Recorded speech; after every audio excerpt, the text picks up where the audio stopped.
to yet another story about Krishna's childhood on Mayaakatha, where stories dance. And today's story is also a famous story about Krishna dancing on the serpent king, Kalinga. And with all of you, do you know who else is there today with me to listen to my stories? Yes, my friend Kalu has come today. Hello. Yeah, he was not available last week. So he is also joining me to listen to the stories along with all of you. So as Krishna was sharing his love and his pranks and making his way into the hearts of people in Vrindavan, it was another normal day there. Yamuna was sparkling and clean and serene. The cows were busy grazing on the grass and were nodding to the flute of Krishna. The peacocks were dancing. Again, the beautiful Basuri of Krishna. And Krishna and his friends were playing on the banks of river Yamuna, throwing and splashing water on each other.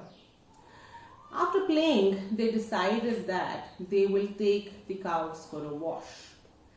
As they were taking the cows for the wash, one little calf, Hamsi, ran into the river, and Krishna's friend, Sudama, said, "Hey Hamsi, don't run, I can't hold you, and you don't know how to swim, don't go so fast."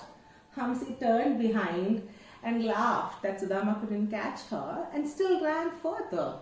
As Hamsi was playing along on the bank on the river Yamuna, suddenly the water in the river turned black and there was a pungent smell of poison.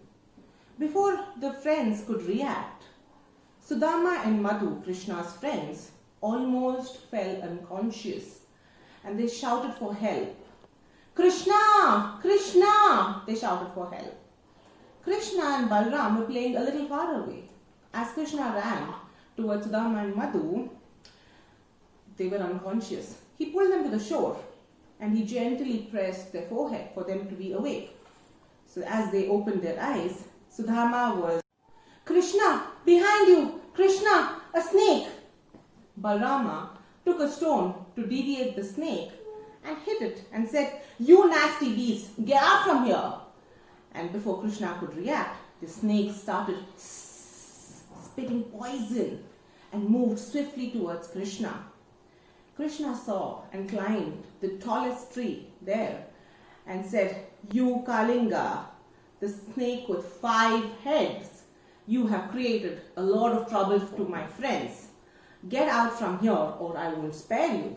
And Krishna dived from the peak, from the tip of the tree, right into the river Yamuna. As he went inside Yamuna, the fight lasted for many hours. He fought with the serpent king, Kalinga.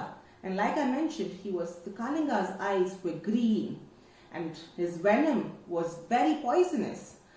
And the color of the river changed. The cows, the frogs, fishes in the river died because of his venom. It was that poisonous.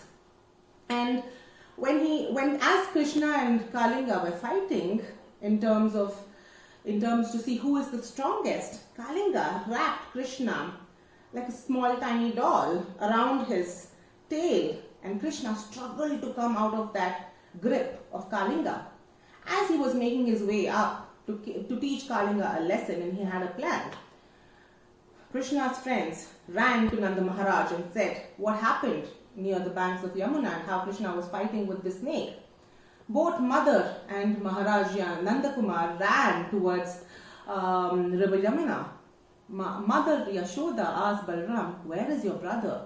And Nanda Maharaj told Balram, "I will go and save Krishna." As they walked in towards the river, he could get the smell of that pungent smell of the poison and coughed and and said, I can't do this. I don't know how Krishna is alive. And suddenly came Krishna over the top of Kalinga, dancing and fighting with the serpent king. Just like this, the villagers and the mother and father of Krishna were amazed, astonished, and lack of words how a small little boy is playing and is fighting, dancing over a serpent king which looked so effortless. How was he even doing this? Krishna, meanwhile, went again underwater, took the heads, like I said. And if you all remember, the snake had 5 heads, Kalinga had 5 heads. What he did underwater is, he took both the heads of the snake and smashed it against each other. And the venom, the colorful venom, the venom once was blue, once was purple, once was green, came onto the surface of the river. And the villagers were seeing this sight and they didn't know what was happening under the water.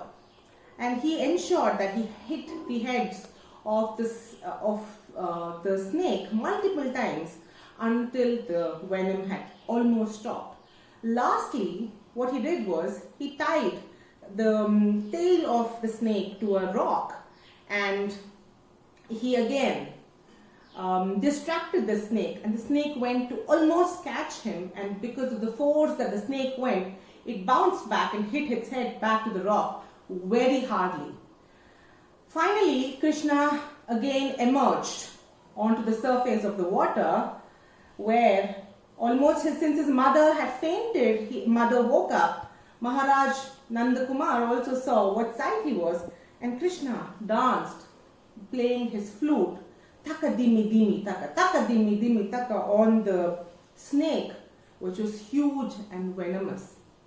As he was dancing, whatever poison was left in the snake all came out, till he did not stop, till the snake was tired, and he jumped onto a rock in the middle of the river Yamuna, and the snake almost died. When the snake was about to die and fell exhausted, his 5 wives of Kalinga, the snake, came to Krishna and said, "O Lord Krishna, we beg you, please save us and save my husband Kalinga. He is completely bestowed from you. He doesn't have any more venom, and he is completely surrendered to you. There is no venom in his mind, body or soul. Please, we beg you, and please grant your mercy on him and us." This was what his wives pleaded. And they were like, "Sss." Krishna turned to Kalinga and said, "Is that true, Kalinga? Do you still have any venom left?" Kalinga said, "Krishna, I'm sorry. I was blinded with your venom, and you have helped me to see clearly and think straight. I'm really sorry for all. Please forgive me.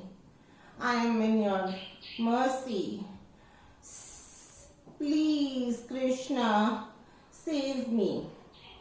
Krishna said, "I will surely forgive you, Kalinga, but with only one condition, that you should not be seen in Yamuna river ever. Go away to the ocean and take your wives along with you." So the wife came, one of the wives came and told Krishna, "Krishna, how is he going to protect himself and us, as he doesn't have any venom inside him? How do we do? What do we do, Krishna? Please help us." Another wife again came and told, "He has angered the eagle lord, Garuda, and he is going to kill us at any point of time. Please help us, Krishna." The other wife told. Krishna said, "Garuda will never trouble you or kill you, as long as he sees the footprints of mine on Kalinga's head." And the footprints of Krishna stayed on Kalinga's head forever. And as they made their way out of river Yamuna and went into the oceans, Krishna swam across the river waiting to hug his mother. And his mother hugged Krishna and she was seeing the whole sight of what happened. Hugged Krishna and said, "Oh my God, Krishna, you're such a mysterious child, but you're still Kanha to me." And that's how he danced his way through the hearts of the people of Vrindavan and his viewers and listeners. Kuni kuni dado Gopala, Gopala, Neeraj Neela, Kuni kuni yellow bala, Gopala. I hope you enjoyed the story. Kalu, did you enjoy your story? Did you hear what Krishna finally did with the snake? Yes, I heard, and I'm also going to dance and make tricks and play tricks with those rats who are going to troubling me and ensure that I also become so famous. You will become famous as Krishna. Anyways, try your luck, Kalu. And for all of you who have been listening us on Mayaakatha, thank you and keep visiting